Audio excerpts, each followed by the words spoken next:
Wellbeing versus symptom reduction, which truly reflects psychotherapy success.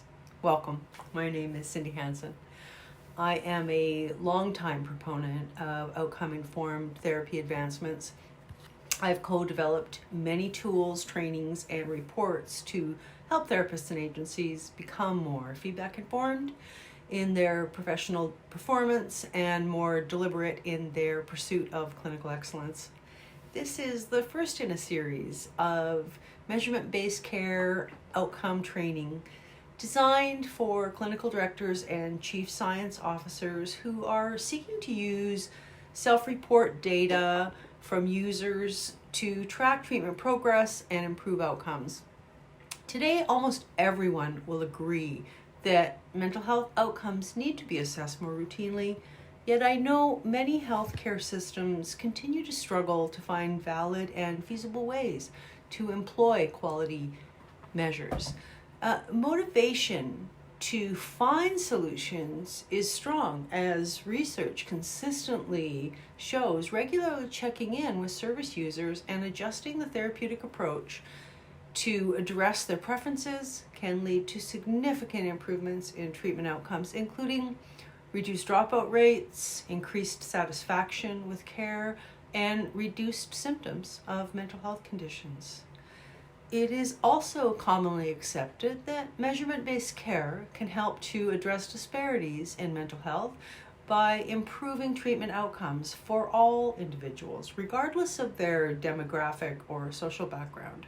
By regularly seeking feedback from clients using standardized self-report measures, mental health providers have more opportunities to identify and address power imbalances, creating equitable care systems by promoting therapeutic relationships that are more collaborative. The benefits are now well documented, and more funders and licensing bodies are demanding that this standard be met. However, results do vary, and which standardized self-report measures you employ affects how useful and actionable the data is going to be. This course was developed to focus on one aspect of measurement-based care that is often difficult for teams to come to consensus on, and that is, what measures can we use for all clients and all programs? Unlike other resources that have been developed in the past few years by the American Psychological Association, the Child Outcome Research Consortium in the UK, the Joint Commission, or others, this lesson is not going to provide a detailed examination of the myriad of instruments that have been developed and validated that you can choose from. Instead, this 1-hour lesson will help you explore the question of what is best to measure: improve well-being or symptom reduction. This measurement-based care outcome training series will include videos, community building exercises, and a short multiple choice quiz to help assimilate the key learning outcomes and help you formulate your next quality improvement initiative. You can sign up now, or if you have an active Fit Pro development community membership, log in to complete the next step.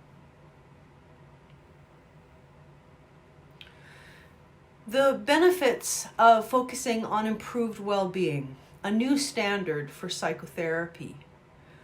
By focusing on well-being as a new standard for psychotherapy, we shift the focus from just symptom reduction to a more holistic approach.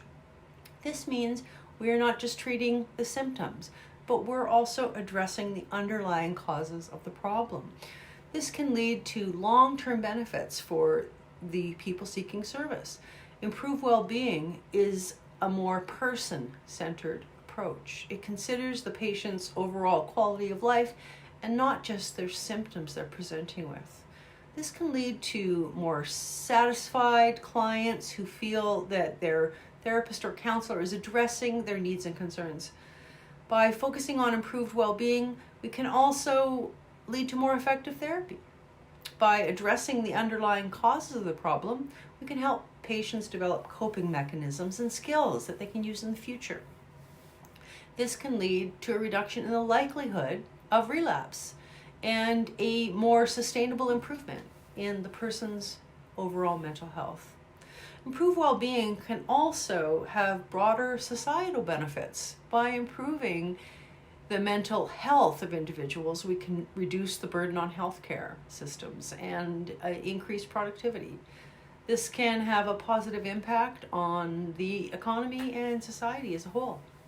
Finally, focusing on improved well-being can lead to a more positive outlook on mental health.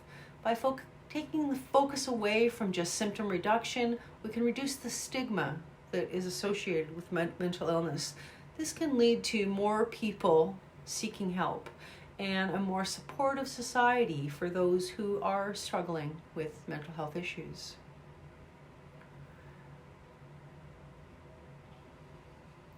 This is a call to action for clinical directors and chief science officers. Clinical directors and chief science officers can implement improved well-being as a measure of effectiveness in psychotherapy interventions.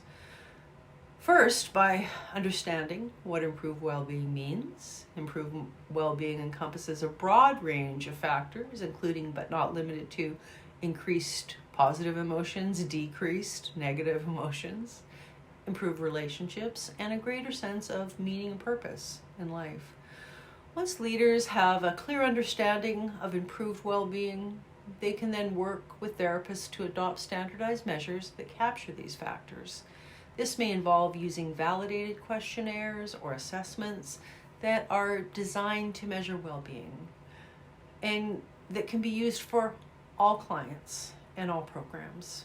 A tool that produces not only actionable aggregate reporting across programs, but also, and more importantly, individualized session-by-session progress that is meaningful not only to the mental health service provider, but also to the person seeking service.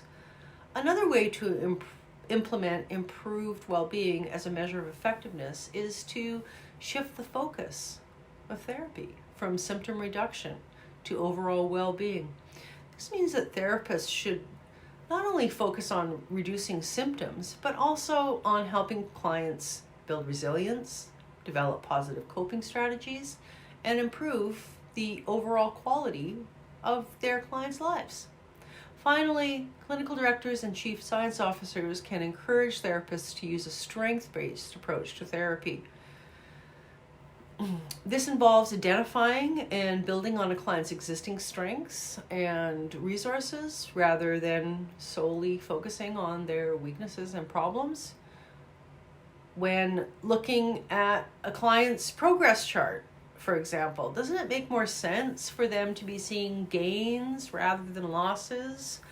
Graphs that are going upward instead of down? By making small changes like these in your processes and company culture, mental health service providers can help clients develop a greater sense of agency and control over their lives, which can lead to improved well-being in the long run. The next steps. Are there any changes that you consider making? Is it time to add a well-being measure to the toolbox?